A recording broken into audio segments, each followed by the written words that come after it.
Alright, my good people, and welcome back to Anointed Lady TV, your number one channel for legitimate news on politics and many other cocoa with the sub for inside with nation Nigeria. And as usual, me don't come with breaking news. Me bring updates concerning the things and things that they happen for inside Rivers State. And the cocoa be say, the Supreme Court of Nigeria don't reserve judgment in 4 separate cases wey dey related to the ongoing political crisis wey dey happen for inside Rivers State. And now, due to the crisis, due to the political beef wey dey happen between the current Rivers State governor and his predecessor, wey now be Minister of the FCT, and I'm talking about Oga Wike, the thing now don make court cases kukuma full ground like say na sansan.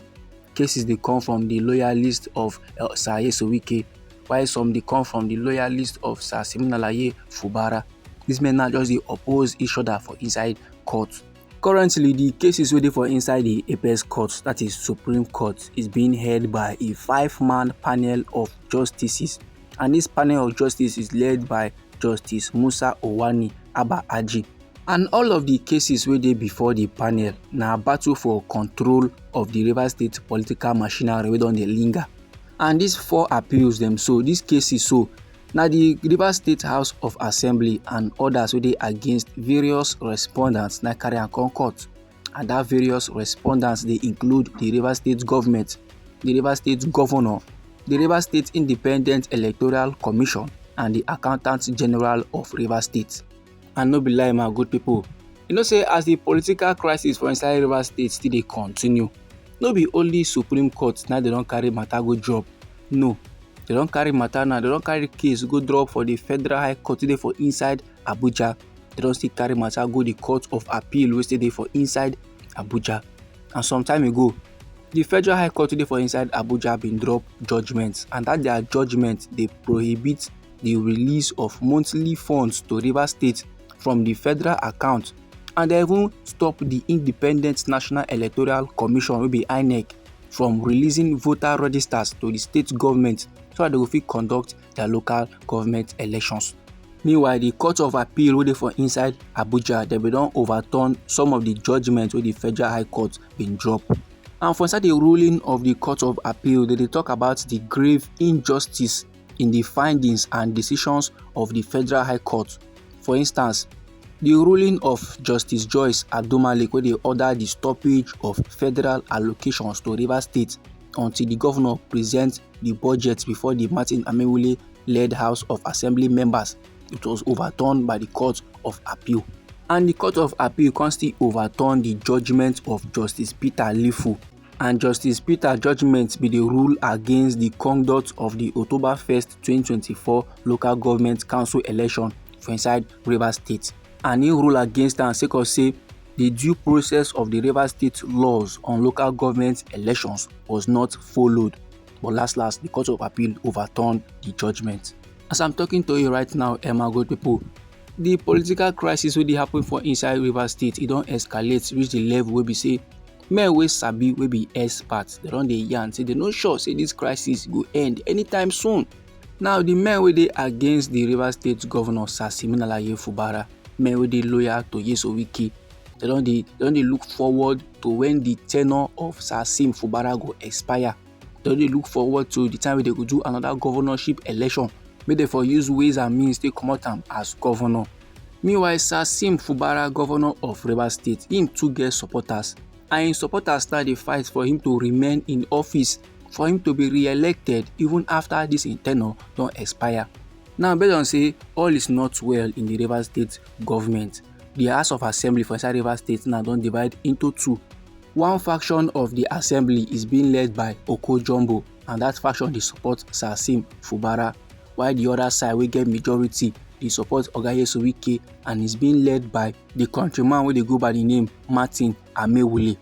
And right now, Martin Amaewhule wey dey lead the faction of the Legislature wey dey loyal to the Minister of the Federal Capital Territory, don begin dey slam the Rivers State governor for allegedly withholding the assembly their statutory entitlement. As this man now dey talk to Tori people for inside Port Harcourt, im dey accuse the Rivers State governor Sir Sim Fubara of starving the assembly of funds for nearly 1 year, despite the legal provisions wey dey ensure financial independence for the legislature.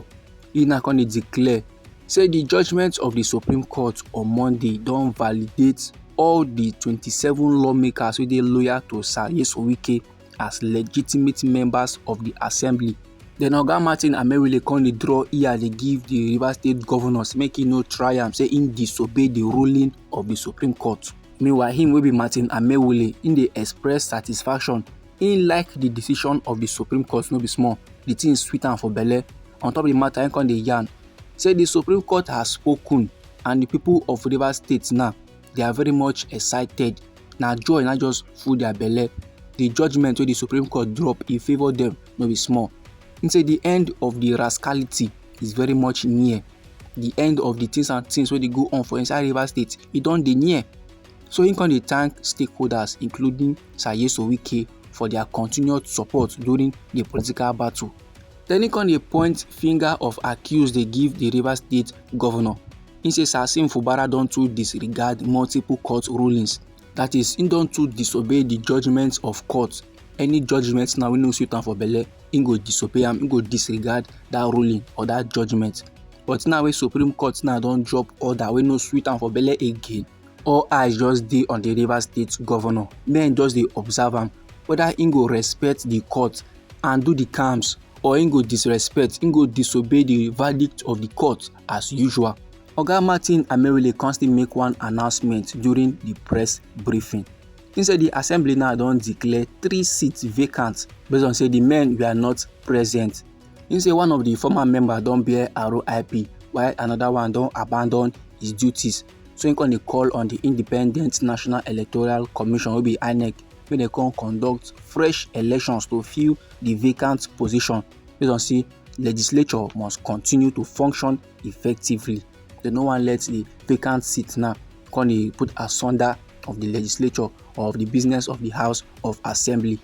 But however, my good people, sake of say the Supreme Court now don rule against the Rivers State governor, it may seem as if the governor now dey do bad for inside Rivers State. But even as that, the man still get people wey love am. The man still get people wey be say they go ready to support am because they like the things and things wey im dey do for inside Rivers State. But anyhow this informate be you for body, or if you get contributions about the matter, feel free make you drop am inside our comment section. You know say now we be Anointed Lady TV. Our hobby now to dey give you updates on politics and many other koko wey dey sup for inside we nation Nigeria. And if you like the way we dey drop the updates, if you like the way we dey bring the news dey come, feel free make you subscribe to this channel and try make you put on the notification bell so that as we dey bring more updates dey come, na you go first receive the intel and you go even get am sharp. I dey come inside again with another legitimate information for you, my good people. Try make it no go anywhere.